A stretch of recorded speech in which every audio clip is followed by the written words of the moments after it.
Hi everyone, it's Fitz with the Daily Delivery and another basketball topic. I know it's a big football game for Kansas State this weekend at Baylor, but I got some more thoughts on Kansas State's season opening victory over Texas Rio Grande Valley, also known as UTRGV, which gets a little confusing. By the way, if you're not subscribing to our YouTube channel, please hit subscribe right there on the YouTube machine and join the family so you get updates on all of this so you don't miss any of the daily deliveries or any of our interviews. Kansas State basketball showed signs of vast improvement in the opening game. And it's just one game. Maybe things will roll backwards. But I know there's a couple things that I have seen take place with Jerome Tang's new Kansas State basketball program that honestly are refreshing. First of all, Kansas State brought in a bunch of long, athletic guys that can defend and rebound and shoot the ball and get up and down the court and play a much more entertaining brand of basketball. That's just obvious when you watch the team.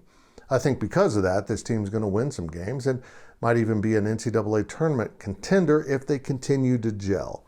But for all that Jerome Tang and his coaching staff did in the process of trying to find the right players, and that just doesn't mean the right kind of shooters or rebounders, the right dudes to come into their program, they always kept an eye on something that, bluntly put, wasn't a big area of an importance in the past for Kansas State basketball.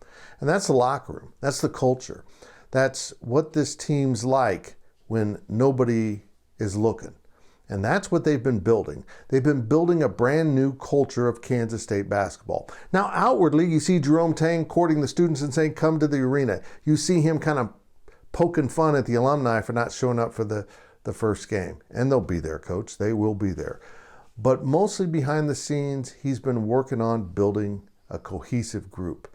And as it appears, these guys have all bought in. They're all unified. They're all a family. There's been a lot of nights where they've all hung out together. They've had game nights. They've had things going on constantly to build the locker room.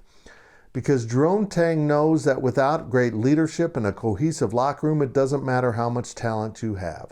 And every time Kansas State had a good basketball program in the last 10 years, it also had a good locker room, usually led by a player like Rodney McGruder or Barry Brown that knew how to build that culture on their own. These coaches are putting a great deal of emphasis on building that culture, on understanding that games can be won when they're all in the same foxhole fighting for the same cause. I'm really encouraged by what I've seen from just one game and one exhibition, but Kansas State plays at Cal on Friday, and we'll see if they can take this on the road and replicate the kind of exciting brand of basketball they offered K-State fans in Game 1 of the Jerome Tang era.